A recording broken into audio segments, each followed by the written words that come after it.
نو تمام کائناتو کې الله انسان لډیره زیاته لویه مرتبه ورکړې ده او بیا انسانانو کې لویه مرتبه چې ورکړې ده هغه مسلمانانو له ورکړې هغه خلکو له ورکړې چې چاله الله د ایمان لویه سرمایه ور نصیب کړي الحمدلله موږ هغه خلکو کې یو چې کائناتو کې الله په انساني شکل کې پیدا کړیو په دې د الله شکر وستل پکار دی نمبر 2 الله په ایمان والو کې پیدا کړیو کلمه د لا اله الا الله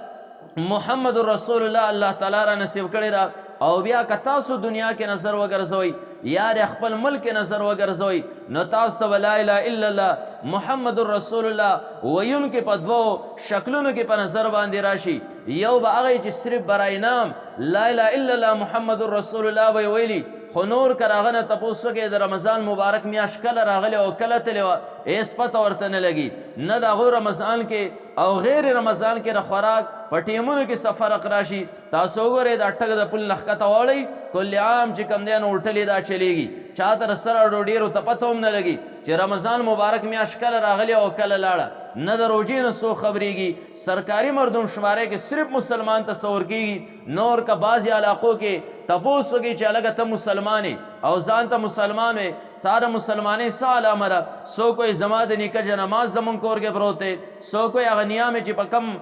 لوټه باندې اودس کوو هغه لوټه کور کې موجوده ده څوک څه نښې ښیي او څوک څه نښې ښیي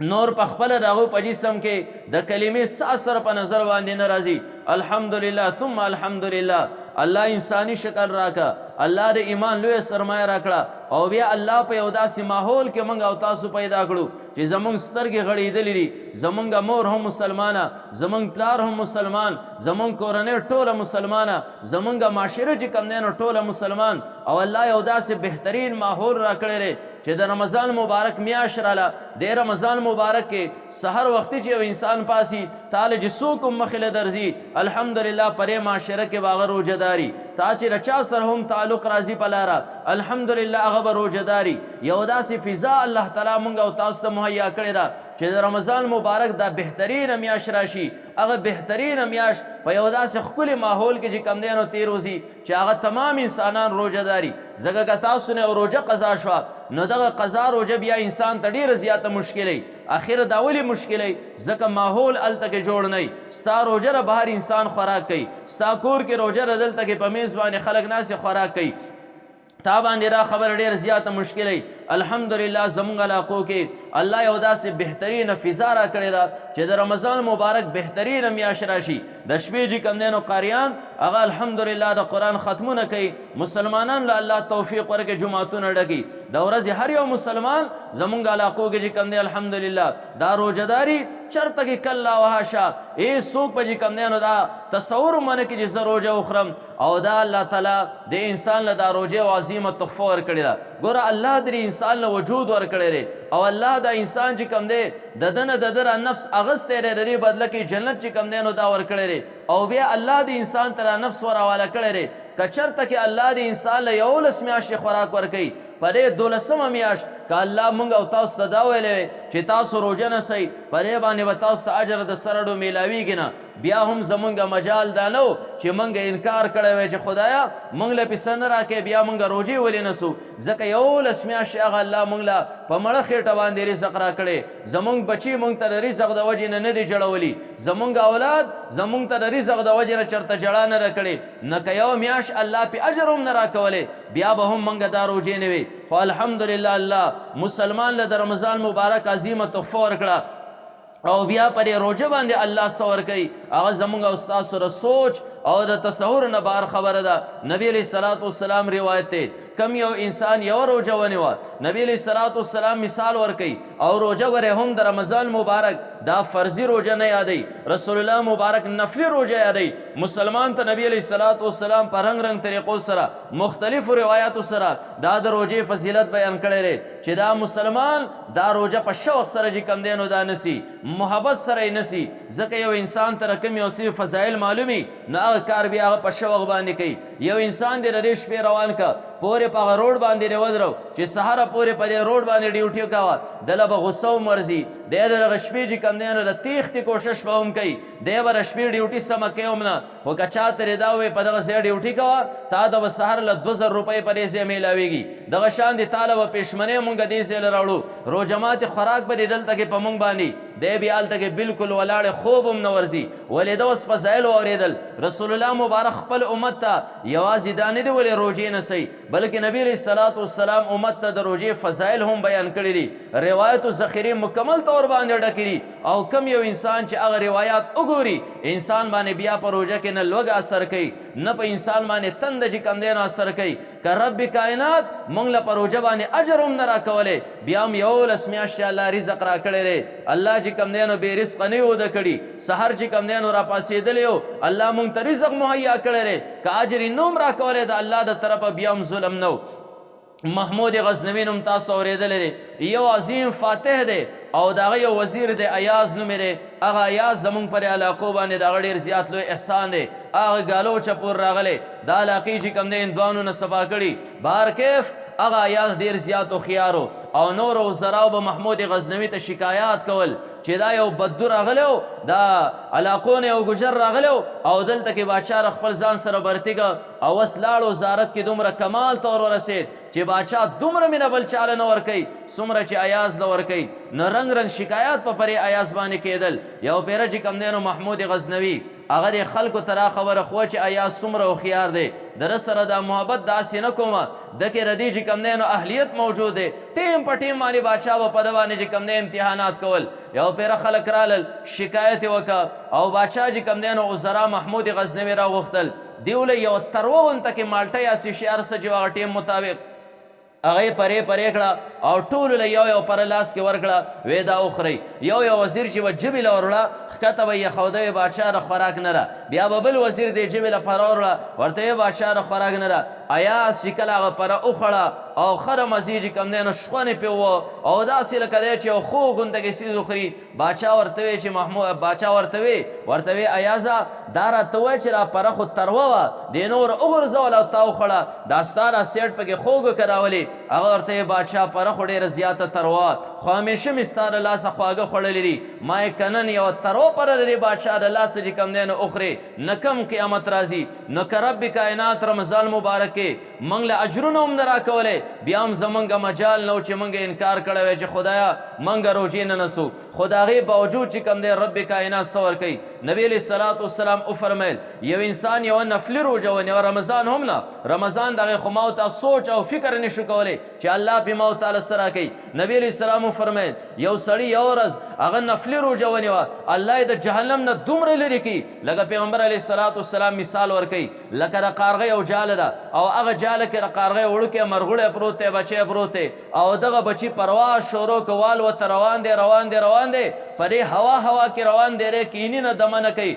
تر دې پورې دی ځوانۍ ته ورسېد بیا هم لګیا دی پرواز کې روان دی تر دې پورې دی بوډاوالي ته ورسېد بیا هم لګیا دی پرواز کې روان دی تر دې پورې چې دی د بوډاوالي د وجې نه دی ښکته را پرېوته او مړ شو اوس چې دی د جالې نه دا وړوکی بچی الوتی و ځوان شو په هوا کې او بوډا شو او بیا د بوډاوالي د وجې نه ښکته را پرېوته مړ شو. نو دومره پرواز چیرې کړی دی یو نفلي روژې په بنیاد باندې الله را مسلمان د جهنم نه دومره ډېر زیات چې کوم دی نو دا لرې کړي. بیا هلته محدثینو شارحینو لیکلي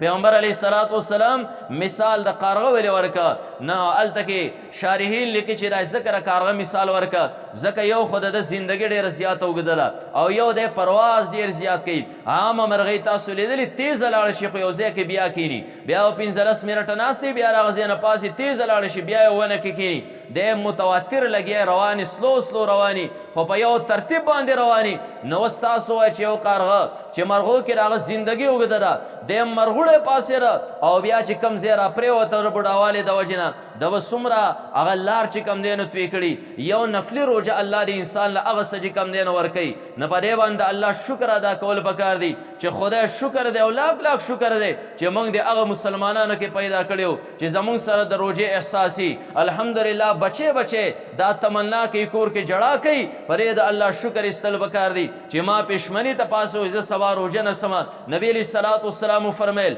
الله روژه باندې څه ورکوي. رسول الله مبارک د صحابه کرامو د مجاهدینو چې کم دی یو دستا یو ټولګې دا یو جهاد طرف ته ورولېږه. په هغو باندې مشر حضرت ابو موسی رضی الله تعالی عنہ دی. حضرت ابو موسی رضی الله تعالی عنہ وایي موږ سمندر کې کشتو کې روان شو. یو کشتی کې ما مجاهدین صحابه کې نولې دي. موږ چې کله یو ځای ته ورسېدو تکه توره تیاره ده شپه ده سخکاري په نظر باندې رانلل. له پاسه نه آواز راغی. موږ ته راواز وشو چې کشتۍ والو لږ ودرېږئ زه تاسو ته د رب کائنات یو فیصله اورول غواړم. موږ ودرېدو. ما آواز وکړه چې وایه څه وې دا څه فیصله موږ ته اورول غواړې. ما ته راواز وشو چې الله دا فیصله کړې ده کم یو انسان چې د ګرمۍ په ورځ باندې خپل رب ته ځان تږی کوي مطلب دا چې روژه ونیوه د قیامت په هغه سخته ورځ باندې چې سخته ګرمي وي الله به دی چې کم دی نو داسې سیراب کړي چې جنت ته رتلو پورې به دی تږی کېږي. نه ګورې ښه د دنیا به څه تندی سحر که په 10 بجې تا ته تنده ولګي خو یو څو ګنټې ماښامه پورې سړی مري نه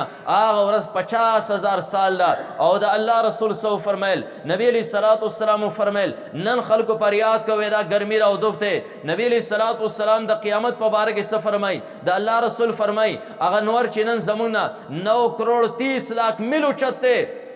بیا موږ او تاسو پر یاد کوو نن دوبته او ګرمي ده نن تنده چې کم دی نو لګېدلې ده هغه 9 کروڑ 30 لاکھ میل چې نور کم اوچت دی زموږ نه. نبی علیه السلام وفرمیل یو میل به دا راښکته داسې د قیامت په هغه سخته ورځ باندې. او بیا راوي د حدیث سوی راوي د حدیث نبی علیه الصلاة والسلام نه چې کم صحابي دا روایت را نقل کړی دی هغه صحابي وایي ما د پیغمبر علیه الصلاة والسلام نه بیا را تپوس ونه کړ د الله رسوله د میل نه ستا څه هغه چې کم دی نو مراد دی. یو خو د ځمکې دا رغبه میل دی یو هغه سلایي چې خلک سترګه کې راکاږي او سترګه پې تورئ هغې ته هم عربۍ کې میل وایي چې د دې میل نه ستا څه مراد دی. که چېرته د ځمکې هغه رغبه هم مراشي نو بیا دومره دنګ زموږ نه نن ور دی. نن تاسو هغه نور باندې نه شوئ کېناستی ګرمي ده سبا به نه شئ کېناستی. هغه جون جولای کې د نور د لاندې تاسو نه شئ کېناستی. که چېرته په سر باندې پنکه همي که چېرته له پاسه چت همي په سر باندې ټوپۍ همي جسم باندې چې کم دی نو لباس همي هغه سخته ورځ باندې نور به دومره راښکتی.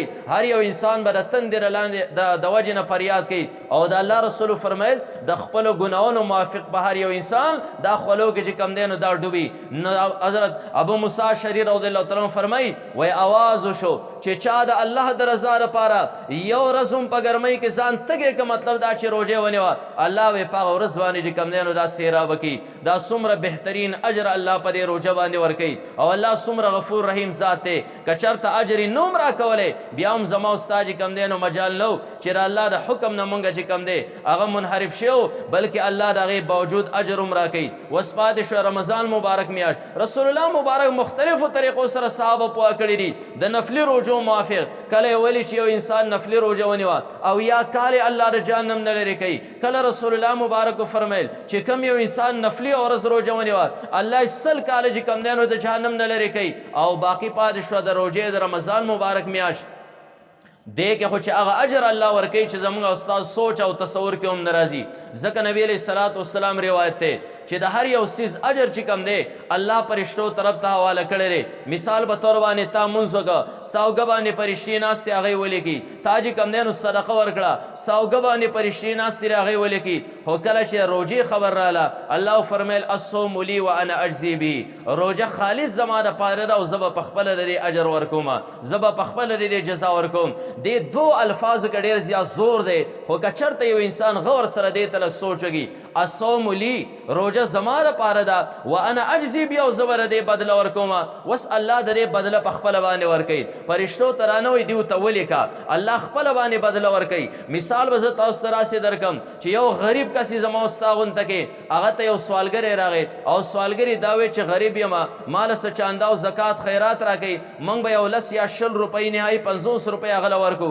کچرته کلی او ناظم له ورشي ناظم دله 20 روپۍ او 10 روپۍ نه ورکوي ډېر خپل شان موافق دله چې کم دی نو 100 200 1500 روپۍ ورکوي کچرته کې یو سوالګر ورغی ډېر خلکو په مخ کې مینه یا ایم پی ای خواله ورغی او هغه ته چې مال سره کا دی ولا چې کم دی نو 2-3 او 500 پورې ورکوي او کچرته یو سوالګر ورغی د ملک یو بادشاه مخې له ورغی چېرې زه غریب یم زما سره تعاون پکار دی دی به اعلان وکړي هلکه د 10 لک روپو چیک ورله ورکوي 15 لک روپو چیک ورله ورکوي کم از کم د 2-3 لک ورله چیک ورکوي هر یو انسان ورکړه خپل شان موافق کوي وزدل طرف ته چې کم دی نو پرشتو تا تر موز اجر لیکه هغه پرشتو لیکه خپل شان موافق دغه شان د صدقې اجر هغو لیکه الله فرمیل الصوم لی روزه خالص زما لپاره دوانه اجزي بي او زه به د دې بدله ورکوم استاد خپل سوچ وکړي چې الله به خپل شان موافق روزه باندې څه ورکوي هلته زما استاد سوچ او فکر چې کم دی نو دا هم نه رسي پرې د الله شکر ادا کوئ چې الله په داسې ماحول کې موږ او تاسو پیدا کړی او په داسې ماحول کې موږ او تاسو پاللی یو چې هغه موږ ته یو میدان هغه مهیا دی هر یو انسان روژه نسي الله د روژې توفیق چې کم دی نو موږ او تاسو له راکوي او بیا علماو عجیبه خبره بله لیکلې ده چې الفاظ داسې نه دي چې الصوم لی وانا اجزي به روژه خالص زما لپاره ده او زه به د دې بدله ورکوم بلکې الفاظ داسې دي چې الصوم لی روژه زما لپاره ده وانا اجزا به او زه په خپله د دې بدله یم الله فرمایي د انسان له په دې روژه کې بدله کې زه خپل ځان ورکوم خپل رضا به ورکوم نو چې الله تعالی خپل رضا درکړه او الله خپل ځان درکړه او الله ستا په روژه باندې خپل شه نو نور د خدای نه څه غواړې هغه د محمود غزنوي د ایاس خبره مې درته کړې وه هغه محمود غزنوي ته یو پیره چې کم دی نو بیا چا شکایت ورکه ورته وی چې ایاز هغه سره ته محبت ساتې نورو زرا خبري محمود غزنوي او زرا دې دلته کې راشي او زراو ته اعلان وکړه هلکه وی دا خزانې دي لاړ شي او زما د طرفه اعلان دی تاسو له چې په کومه خزانه باندې چا لاس کېښوده هغه خزانه به د هغوی خلکو منډې کړې چا سونه لیدلی او سونه باندې لاس کېښوده چا په چاندۍ باندې لاس کېښوده چا نور داسې نقدي څیزونه په هغې باندې لاس کېښوده چا چې کوم دی د بادشاه تاج په هغې باندې لاس کېښوده هر یو انسان وی چې ما خو چې په څه لاس کېښود دا مې قبضه شول او دغه ایاز ولاړ دی د محمود غزنوي دا وفادار دغه وزیر چې کوم دی نو ولاړ دی د نورو ته ګوري خان دي ټولو خلکو چې په یو سی باندې لاس کېښوده دی راغی د بادشاه په سر باندې بره لاس کېښوده د محمود غزنوي تمام وزرا وخندل چې په ده باندې څه کې موږ خو حلاله څیزونه ځان له قبضه کړل محمود غزنوي ورته وایي ایازه دا کسان د پورې خان دي دا زما سر باندې دې لاس ولې کېښوده هغه ورته وایي بادشاه دا ټول بېوقوفه دي چا ځانه صرف سونه قبضه کړه چا ځانه صرف چاندي قبضه کړه چا ځانه صرف نقدي پیسې قبضه کړې چا ځانه تاجونه قبضه کړل ما یې داسې یو څه قبضه کول پکار نه شي را ټول زما شي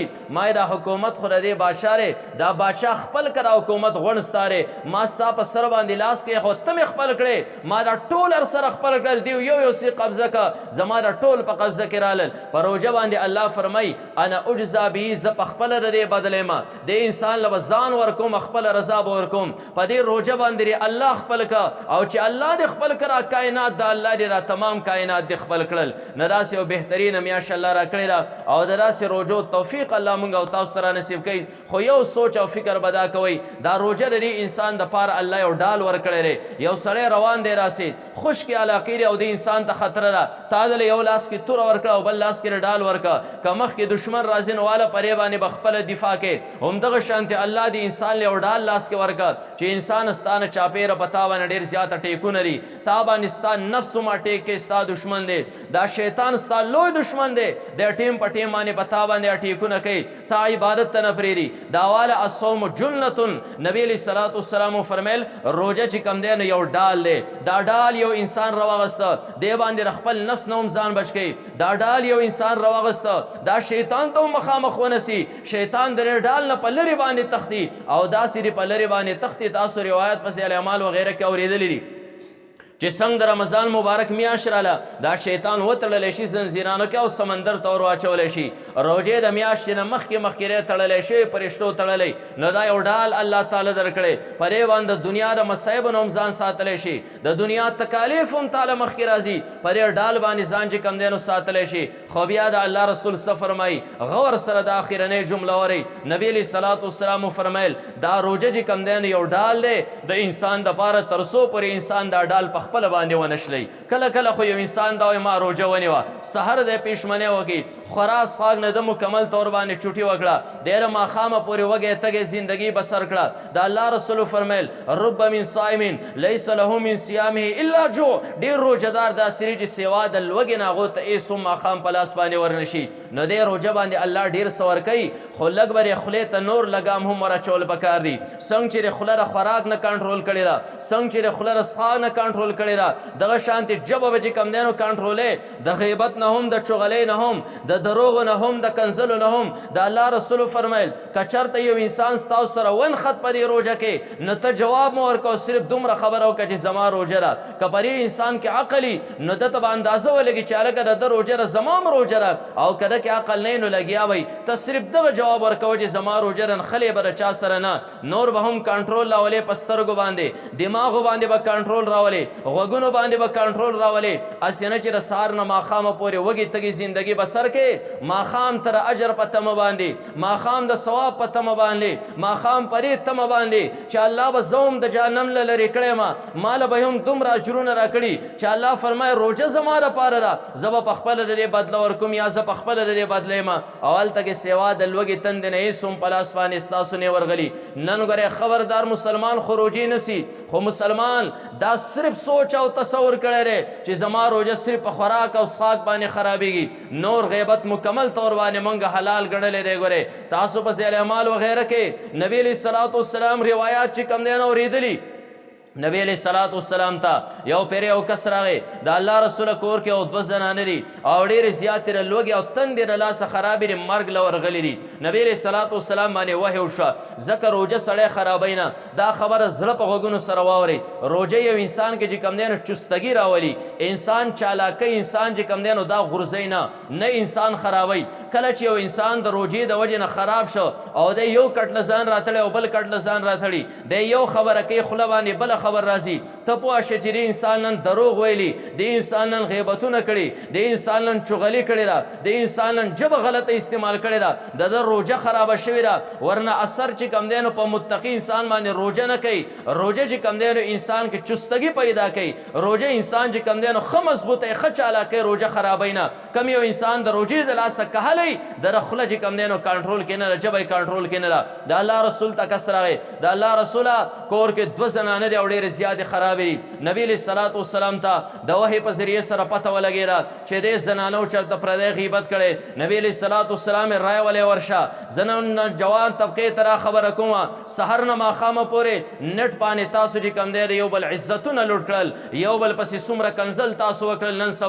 نن سبا دا کم حشر شروع دی پر ملک او دا کم کار چې کوم دی کارکردګي شروع ده، روژې هم خلکو غورځولي، عبادات هم د خپو د لاندې نه شوي دي، خلکو د پلرونو عزتونه تار په تار کړه، د مشرانو عزتونه تار په تار کړه، د کشرانو هغه شفقت د خپو د لاندې نه شو. انسان نه انسانیت چې کوم دی نو پرواز کړی دی. لږ د روژه کې خولې ته هم لګام واچوه، سترګو ته هم لګام واچوه، لږ دماغ او سوچ او فکر ته هم لګام ور واچوه. یوازې ستا روژه دا د خوراک څښاک نه ده، ستا د روژې مفهوم ډېر زیات وسیع دی. نبی علیه الصلاۃ والسلام یې رایه ولی، هغه دوه زنانه راوستی شي، پیغمبر علیه السلام وفرمیل یو لوښی راوړئ. کله چې لوښی راوړ نبی علیه الصلاۃ والسلام هغه زنانو ته وایي الټې وکړئ دې کې. کله چې پکې الټې وکړې نو هغې نه د غوښو داسې ټوکړې پکې وې او دغه شان د تازه غوښو بلاس د هغې نه په بره باندې خطه او هغې کې د وینې قطرې وې. خلک اریان دي چې دې خو غوښه خوړلې نه ده، دا خو د لوږې د لاسه خرابېدې، دا د کم طرفه د غوښو ټوکړې رالې الټو کې، دا د کم طرفه د وینې قطرې رالې، دا د غوښو د بلاس د کم طرفه د دې الټو نه خېږي. د الله رسول فرمیل دیو خو روژه نیولې وه، د حلال خوراک نه روژه نیولې وه، خو د حرام خوراک نه روژه نه ده نیولې. دیو د پلانې زنانه غوښې خوړلي، دا د دیو الټو کې د هغې د وینې قطرې دي، د هغې د غوښو ټوکړې دي، دی د هغې غیبت کړی. زنانه ګواه شوې چې او موږ د هغې زنانه چې کوم دی نو غیبت کړی. ځکه قرآن کې الله څه فرمایي، ولا یغتب بعضکم بعضا، د یو بل غیبت مه کوئ، ځکه یحب احدکم ان یاکل لحم اخیه میتا. تاسو کې انسان دا خبره خوښوي د خپل مړ رور مسلمان غوښې وخوري. غیبت کول داسې دی لکه د یو انسان رور مړ شو هغه رور ستا په کټ باندې پروت دی تا تیره چاکو چوړکۍ راغستې ده د هغه د غوښو ټوکړې وهې او دغه ټوکړې چې کوم دی نو دا خورې دا غیبت بالکل یو شانتي دي سورې حجرات کې الله چې کوم دی واضح الفاظ سره وفرمیل ایحب احدکم تاسو کې یو سړی دا خوښوي ان یأکل لحم اخیه میتا چې دی د خپل مړ ورور مسلمان غوښې چې کوم دی نو دا وخوري تاسو خو هغه بد ګڼئ بیا دا څنګه بد چې کوم دی نو دا نه ګڼئ نن خو ته خوراک هغه ناروا ګڼې نن خو څښاک ناروا ګڼې هغه ناروا څیز چې هغه د مخکې نه هم ناروا و تا باندې اوبه څښل د مخکې نه حلال روژه کې راباندې د ورځې حرام شو خوراک د باندې مخکې نه حلال روژه کې راباندې حرام شو هغه غیبت چې د مخکې نه په تا باندې حرام و تا روژه کې به ځان باندې حرام نه که حلال دې وګڼه هغه روژه ستا کم طرف ته لاړه او روژه چې کم دی د قبولیت شان ته کله ور ورسېده او ته به په دغه روژه باندې اجر څنګه د رب کائنات نه چې کم دی نو دا غواړې نو روژه الله تعالی موږ له یو بهترین تحفه راکړې ده ګورې دا زموږ او ستاسو د عباداتو سیزن دی دا د عملنامې ډکولو سیزن دی دا د الله د طرفه د نیکو د باران یو سیزن دی د الله تعالی نیکی او د الله رحمتونه د هر طرفه پر انسان باندې د باران په شانتي راورېږي خو انسان خبردار لږ احتیاط وکړه او دا خبره ذهن کې یاده وساتئ علماو لیکلي د غور سره واورئ علماو لیکلي دي یو انسان چې کله هغه دا وایي چې یاره زما 5 ټیمه مونځ زما نه قضا کېږي یا د یو ټیم هغه بل ټیم باندې کوم صحیح رانه ادا کېږي نه یو انسان دا وایي زما نه چې کوم دی نو هغه حرام خوري ډېره زیاته کېږي څوک وایي زه چې کوم دی نو تهجد ته نشم پاسېری نو الله د رمضان مبارک میاشت دا یو ماډل او نمونه ستا لپاره ګرځولې ده علماو لیکلي د دې رمضان مبارک میاشت د اول نه تر اخره پورې تا په کومه طریقې باندې تېره کړه 11 میاشتې به غیر اختیاري په هغه طریقې باندې تېرېږي که چېرته رمضان مبارک په میاشت کې د مونځ پابندي تا وکړه د تکبیر تحریمه نه د تکبیر اولا نه 11 میاشتې چې کوم دی نو خود به خود به هغه جومات ته ته ځان وررسې تکبیر تحریمه نه به د مونځ سره شریکې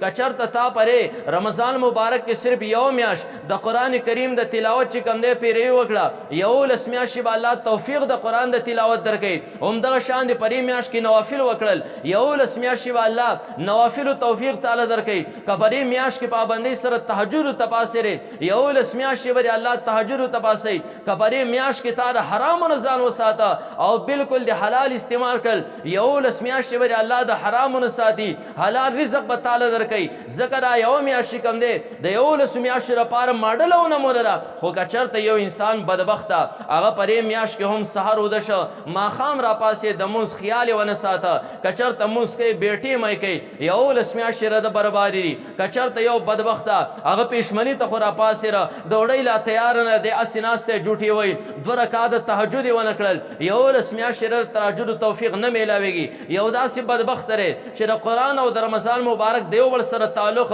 د رمضان کې هم قرآن چېرته کولاو نه که 11 میاشتې دی قرآن ته نشي ورنږدې کېدی ګورې ځکه چې کوم ماډل او نمونه وه هغه نمونه کې چې کوم دی نو د قرآن اتباع ده ونه کړه قرآن لاس کې چېرته کې روانغسته که چېرته په دې میاشت کې یو انسان چېرته کې جومات کې 2 رکعته نفل هم ادا نه کړل ځان یې عادت نه که 11 میاشتې الله دله د نفلو توفیق نه ورکوي او که چېرته یو بدبخته انسان صرف په دې رمضان مبارک کې د حرامو نه ځان ونه ساته په دې کې هم حرام وکړل 11 میاشتې کرے ډېر زیات کوشش وکړي د حرامو نه دله نجات نشي میلاوېدی ګورې نو دا یو میاشت دې باندې پابندي که په خپل ځان باندې کول سترګو پابندي ماښام د ځان سره حساب کتاب کوه دا تراویح تاسو وکړئ اوس کور ته لاړ شئ نوجوانان به نیټ راوالي څوک چې کوم دی نو لډو به راوالي یاره پېشمني ته بیا پاسېدی نو شپه ره شوګیر به ګو د رمضان مبارک بهترین میاشت هغه د شپې چې کوم دی نو عبادت ونه شي بلکې غفلت کې تېره شي 11 میاشتې به بیا څنګه چې کوم دی نو تعالی د سهار د مونځ توفیق الله در نصیب کی یا د ذکر اسکار د عبادت توفیق به در نصیب کی د دې ځای نه چې لاړ شئ او سر صادر کې پټ کړئ نو د ځان سره چې کوم دی محاسبه کوئ د سهار نه ماښامه پورې سحر چې زه پېشمني ته پاسېدم ماښامه پورې ما 100 رکعته نوافل کړي سحر چې زه پاسېدلی ما د دې ټیمه پورې ما 100 سپارې تلاوت کړي سحر چې پاسېدلی ما 100 پیرې دعا غوښتلې ده او د کم کم سی دپاره مې دعا غوښتلې ده د ځان سره حساب کتاب کوئ او بیا دا حساب کتاب هم د ځان سره وکړه سحر چې پاسېدلی زما سترګې غلطې څومره استعمال شوي زما ژبه غلطه څومره استعمال شوې ده ما چې کم دی نو جرمونه ډېر زیات کړي او کما نیک اعمال ډېر زیات کړي ماښام دې له ځان سره محاسبه وکړه که چېرته که یو انسان یومیه محاسبه د ځان سره نه کوي دی د قیامت په ورځ باندې بیا الله له حساب کتاب نشي ورکولی ګورې ځان سره حساب کتاب شروع کړي خصوصا روژه کې سحر نه دې ټیمه پورې ما نیک اعمال ډېر زیات وکړل که بد مې ډېر زیات وکړل د الله نه مې بغاوت ډېر زیات وکړه که الله طرف ته ور نږدې ډېر زیات شوم نو که چېرته تا ته په نظر باندې راله نن شپه چې نن ورځ زما سترګې زیاتې هغه استعمال شوې په غیرو څیزونو باندې دي قرآن ته کم استعمال شوی دی زما ژبه چې کم دی نو غیبت باندې زیاته استعمال شوې ده په ذکر اسکار کم استعمال شوې ده زما چې کم دی د ګناهونو طرف ته تګ ډېر زیات شوی دی جومات طرف ته کم شوی دی بیا نن شپه وده کېږه مه ګورې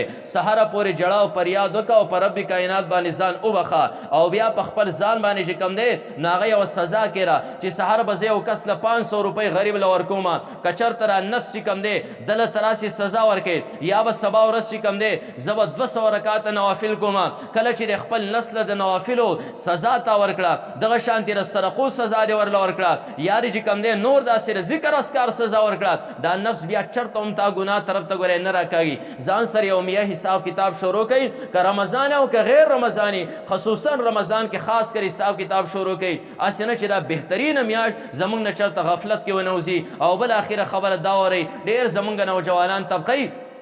داوی د قرآن کریم ختم شو منګه تراوی وکړي د دین اخوا تراول بیا هم چوټي ورکی قرآن ل بیا هم چوټي ورکی د خبره باندې ځان پوه کې زبار بار دا خبره کوم چې تراوی تراو کې ختم کول دا مستقل سنت دی او تراوی تر اخر شپې پورې دا مستقل سنت دی دا نه چې یو سنت ته ادا کنه بل سنت پرې باندې ستانه ساقط شو چرته هم نه ساقطېږي تراوی کوس لنډ کیږي او قبل ختم کیږي هغه ته ځان شریکې ځکه الله د رمضان د میاشت عبادت پتا لازم کړي تاسو په زیر اعمال وغیرہ کې اوریدلی نبی علیہ الصلوۃ والسلام فرمای الله د باندې ورځې روزي فرض کړي ما د باندې شپې قیام چې کم دی نو د ثواب سیس ګرځول لري تراوی نبی علیہ الصلوۃ والسلام یاري کم یو انسان د ورځې خروجه ونیوه د شپې تراوی نه کوي دغه شانتي میاشت تېره شو د نیمه میاشت عبادت وکړه ځکه یو د ورځې عبادت دی رمضان کې یو د شپې عبادت دی د ورځې عبادت دا روزي نیول دي د شپې عبادت تراوی کول دي که یو انسان روزه ونیسي تراوی ونه کوي نیمه میاشت د عبادت وکړه کامله میاشت پرې د عبادت علی حسابېږي چې د ورځې د روژه ونیوه او د شپې چې کم دی نو په هغې باندې د رات تراوی وکړې ستا کامله میاشت په عبادت کې چې کم دی نو تېره شي نو دا ستاسو لپاره یو ماډل دی یوه نمونه ده دې میاشت کې په ځان باندې کنټرول د حرامو نه راولئ دې میاشت کې چې کم دی نو سترګې غوږونه ژبه تمام اعضا چې کم دی دا په غلط تصرف کې استعمال نه کوي انشاءالله یولس میاشتې به الله تا د حرامو نه چې کم دی نو ساتي دې میاشت کې د عبادت سره ځان عادت کا یولس میاشتې به الله تعالی د عبادت توفیق درکوي الله دې په دې میاشت کې موږ له د صحیح عبادت کولو توفیق را نصیب کی او کومې ورځې چې تېرې شوې خدایه دې کې زموږ نه کومه کوتاهي شوې ده الله د عفو قلم پې راکاږي او دې کې کوم عبادات مونږ کړي دي خدای پاک په خپل دربار کې قبول او منظور کې واخر دعوانا ان الحمد لله رب العالمین.